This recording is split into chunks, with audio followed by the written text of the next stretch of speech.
Today, Turkey finally greenlights Sweden's NATO membership. NATO leaders meet in Lithuania, Israel's controversial judicial reform makes progress, and the UN warns the Sudan conflict could escalate. From TLDR News, this is your daily briefing for Tuesday, the 11th of July, 2023. Sweden is finally on course to join NATO, more than a year after making its application, after Turkey's President Erdogan dropped his opposition to Sweden's membership bid. Now, there's still a number of steps necessary before Sweden actually becomes NATO's 32nd member state, but the main hurdle appears to have been overcome. Ahead of the crucial NATO leaders summit in Lithuania, and after hours of talks, NATO chief Jens Stoltenberg said Erdogan has agreed to forward the accession protocol for Sweden to the Grand National Assembly as soon as possible, and work closely with the Assembly to ensure ratification.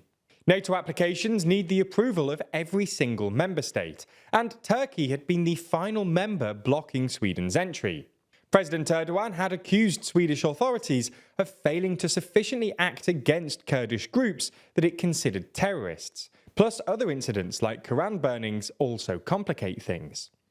As a side note, Hungary also hasn't officially approved Sweden's application, but has since expressed its support, with the foreign minister saying today, completing the ratification process is now just a technical matter.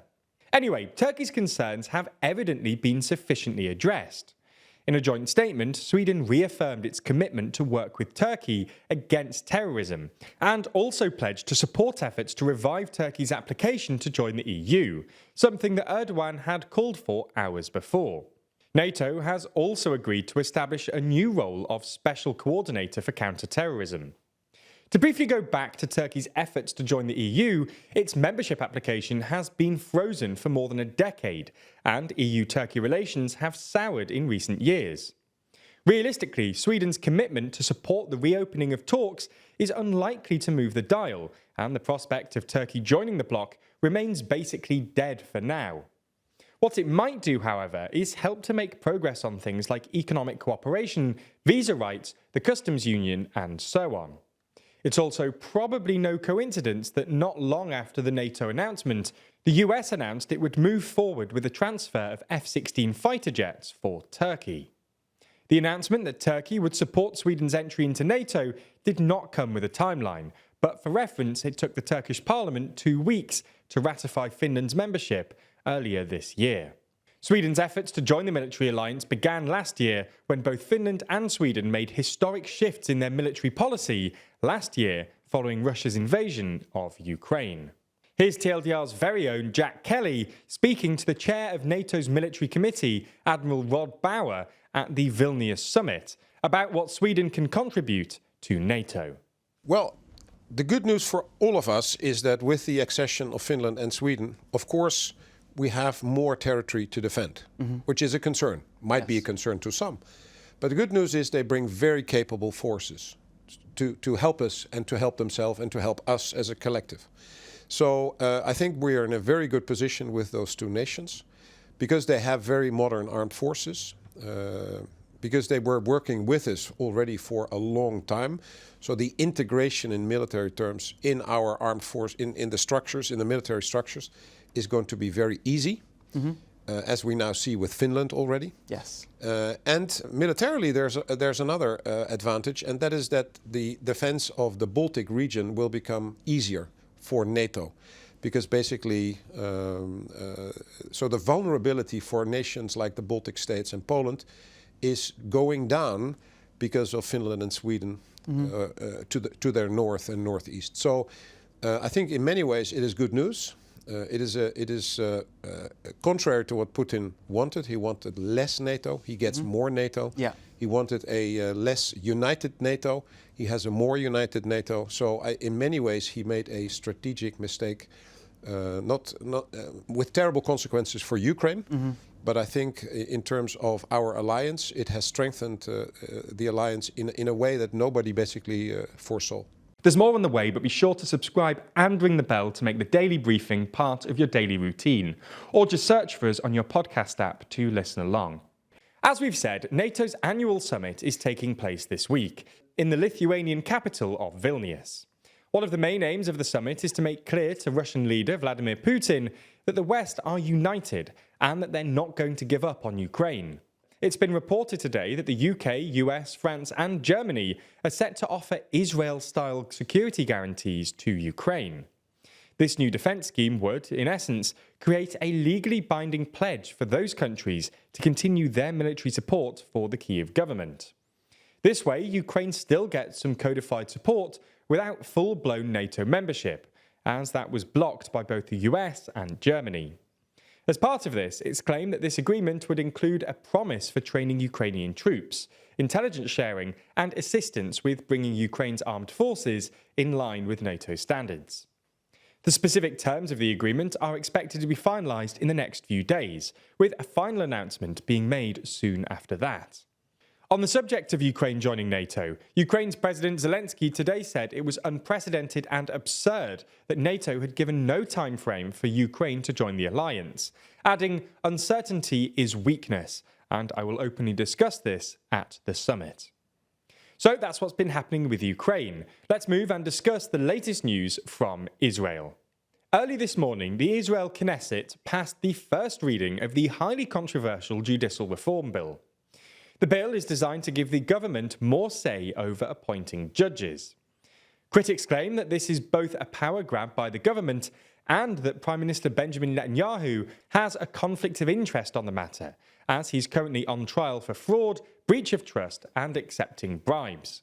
For his part, he denies these claims. The bill itself has caused controversy throughout its passage, with a huge number of protests having taken place across Israel, trying to stop it. This resulted in Netanyahu postponing the bill in March. Last month, though, Netanyahu revived the bill and continued talks with the opposition. In these talks, the opposition succeeded in removing one of the most contentious parts of the bill, a part that allowed the parliament to overrule Supreme Court decisions with a simple majority.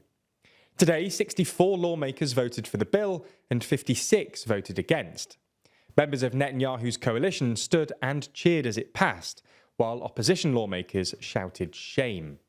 It should be noted that 2 more readings are needed before it comes into force. This could happen by as early as the end of the month. The UN Secretary-General has warned that Sudan is on the brink of a full-scale civil war, as fierce fighting in the country enters its 12th week. The comments came after the country's health ministry said on Saturday that an airstrike by the Sudanese army had killed at least 22 people in Omdurman, the country's largest city just across the river from the capital of Khartoum. UN Chief Antonio Guterres said he remains deeply concerned that the conflict could destabilise the entire region, adding that there is an utter disregard for humanitarian and human rights law that's dangerous and disturbing. Fighting broke out in early April between the country's armed forces and the Rapid Support Forces, or RSF, which is a powerful paramilitary group. What's effectively a power struggle between Sudanese leader General Abdel Fattah al-Burhan and RSF leader General Mohammed Hamdan Dagalo has left at least 3,000 dead and 6,000 injured, though the actual numbers are likely higher.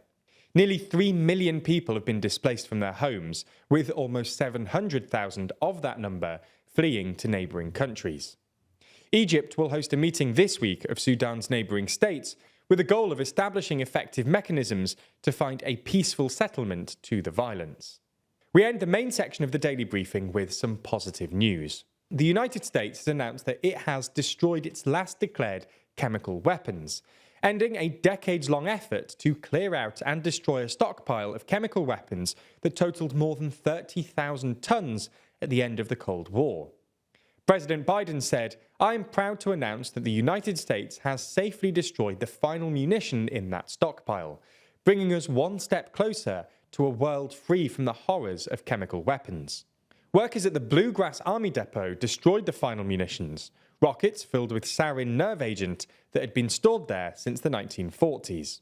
Under the Chemical Weapons Convention, which came into force in 1997, the US had a deadline of September the 30th this year to finish destroying its chemical weapons stockpile. That's all we have time for on YouTube, but the briefing isn't over. That's because we have a look at the latest in the UK's mortgage crisis in the extended ad-free edition of the Daily Briefing, only on Nebula.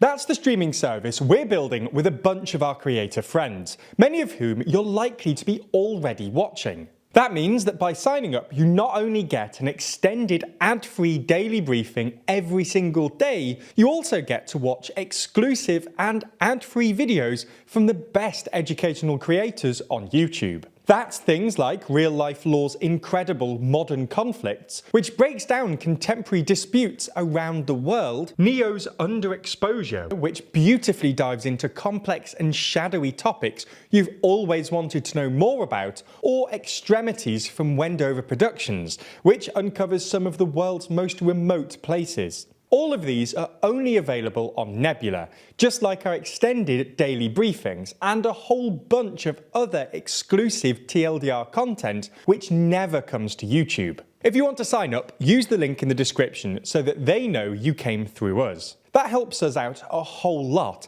as does watching on Nebula more generally. So thanks for signing up, and we'll see you on Nebula.